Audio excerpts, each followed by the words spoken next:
korupsi Chrome MacBook, Kemendikbudristek Kejagung tetapkan ex Kemendikbud Nadiem Makarim tersangka kerugian negara hampir 1,98 triliun rupiah. Pada Jakarta, dalam kasus korupsi pengadaan laptop Chrome MacBook dalam program digitalisasi pendidikan untuk tahun ajaran 2019 hingga 2022, mantan Menteri Pendidikan, Kebudayaan, Riset, dan Teknologi Nadiem Anwar Makarim telah ditetapkan oleh Kejaksaan Agung Republik Indonesia. Menetapkan Nadiem Makarim sebagai orang yang dicurigai ini terjadi pada awal September 2025, menetapkan jumlah orang yang dicurigai menjadi 5. Kejaksaan Agung memperkirakan bahwa kasus ini telah menyebabkan kerugian negara sekitar 1,98 triliun rupiah dari total anggaran pengadaan untuk 1,2 juta laptop, yang lebih dari 9,3 triliun rupiah.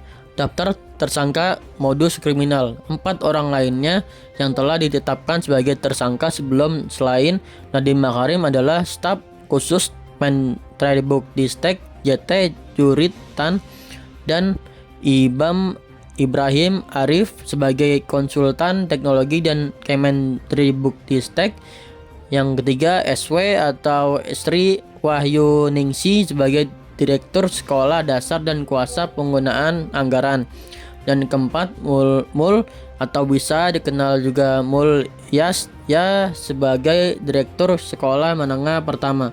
Ini berpendapat bahwa korupsi ini disebabkan oleh kolaborasi dan penyalahgunaan kekuasaan yang hanya memungkinkan pengadaan laptop dengan sistem operasi Chrome OS.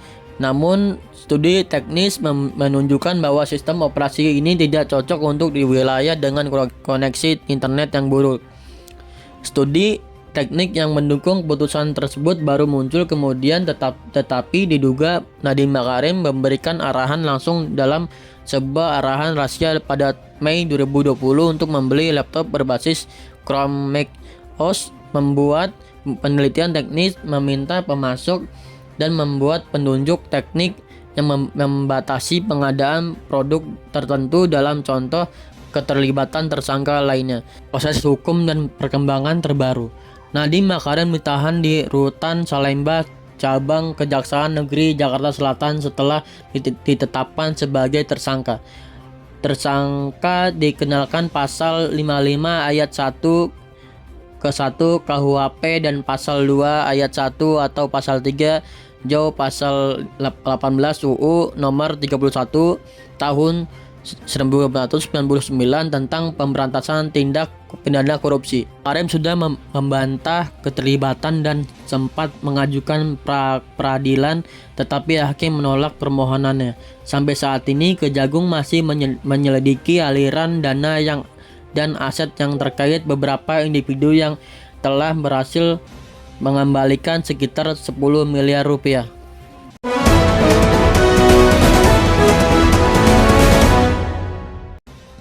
Kejaksaan Agung tetapkan ex-Mendak Tom Lembong tersangka kasus korupsi impor gula, kerugian negara hampir 578 miliar rupiah. Jakarta, Kejaksaan Agung Republik Indonesia telah menetapkan Thomas Trikasih Lembong, juga dikenal sebagai Tom Lembong, sebagai tersangka dalam kasus korupsi impor gula dari tahun 2015 hingga 2016. Setelah para saksi diperiksa, pengumuman tentang status tersangka dirilis pada akhir Oktober 2014. Penyidik Kejagung mengidentifikasikan tersangka lain selain Tom Lembong, CS, Direktur Pengembangan Bisnis PT Perusahaan Perdagangan Indonesia.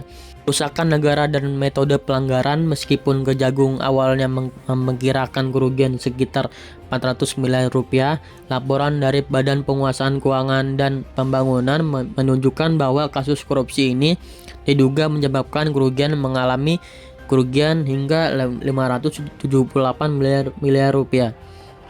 Menurut Direktur Penyidikan Jambidsus Kejagung, masalah ini berasal dari kebijakan yang melanggar aturan. Ini adalah aturan kejadian diduga korupsi.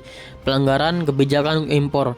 Di tahun 2015, Tom Lembong diduga masih menerbitkan izin impor meskipun ada kesepakatan antara kementerian dan menyatakan bahwa Indonesia memiliki stok gula yang cukup dan tidak perlu mengimpornya. 2. Izin impor untuk perusahaan swasta. Diduga Tom Lembong memberikan izin kepada PT AP untuk mengimpor 1.500 ton gula kristal mentah dan diubah menjadi gula kristal putih. 3. Pelanggaran peraturan. Pada saat itu hanya badan usaha milik negara yang boleh mengimpor GPK untuk kebutuhan konsumsi dan izin impor tidak boleh diberikan tanpa direkomendasikan dan rasa koordinasi dari Kementerian Perindustrian. 4. Tindak lanjut PPI. Dalam kepastian sebagai Direktur Pengembangan Bisnis PT PPI CS diduga pengarahan anak buah untuk mengadakan pertemuan dengan 8 perusahaan swasta yang bergerak dalam industri gula yang memutuskan untuk menjual gula dari harga yang di atas harga di eceran tertinggi. Proses hukum masih berlanjut. Tom Lembong dan CS langsung ditahan selama 20 hari di Rutan Salemba setelah ditunjuk sebagai tersangka atas pelanggaran Undang-Undang Pemberantasan Tindak Pidana Korupsi. Ketika kasus ini dibawa ke pengadilan, Kejaksaan Agung masih menyelidiki orang yang terlibat dalam skandal impor gula yang merugikan keuangan negara. Pengacara Tom Lembong juga sempat mengajukan permohonan peradilan, tetapi pada November 2024, Pengadilan Negeri Jakarta Selatan menolak permohonan itu.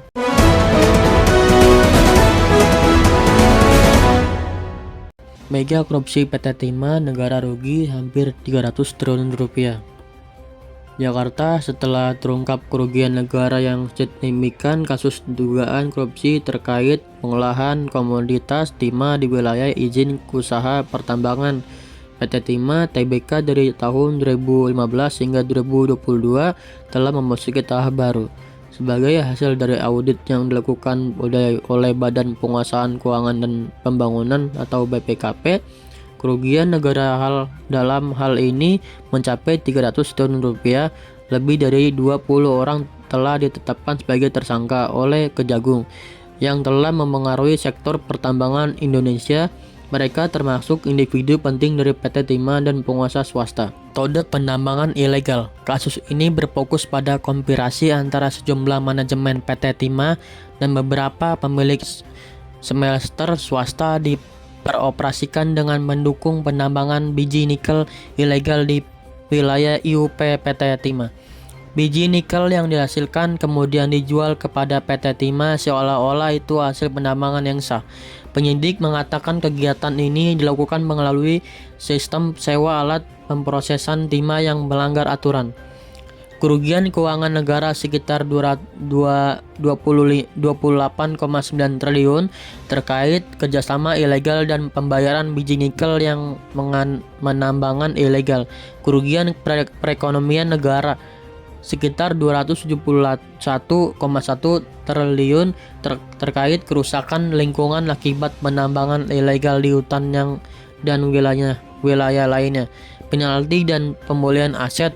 Setelah persidangan, beberapa orang yang dituduh termasuk Heri dan mantan bos PT Timah telah dijatuhi hukuman penjara. Bahkan hukuman Henry meningkat menjadi 20 tahun penjara setelah banding, dan dia juga harus membayar sejumlah besar uang pengganti.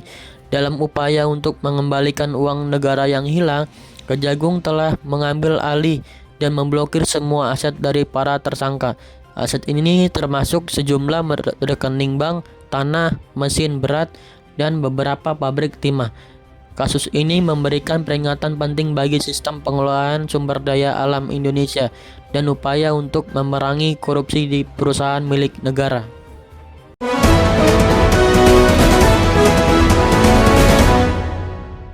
Korupsi dalam tata kelola minyak mentah dan produk kilang di PT Pertamina Persero.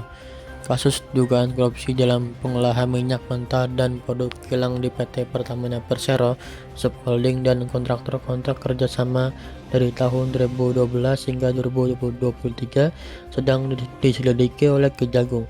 Kasus ini diperkirakan telah mengakibatkan kerugian negara sebesar sekitar 285 triliun rupiah.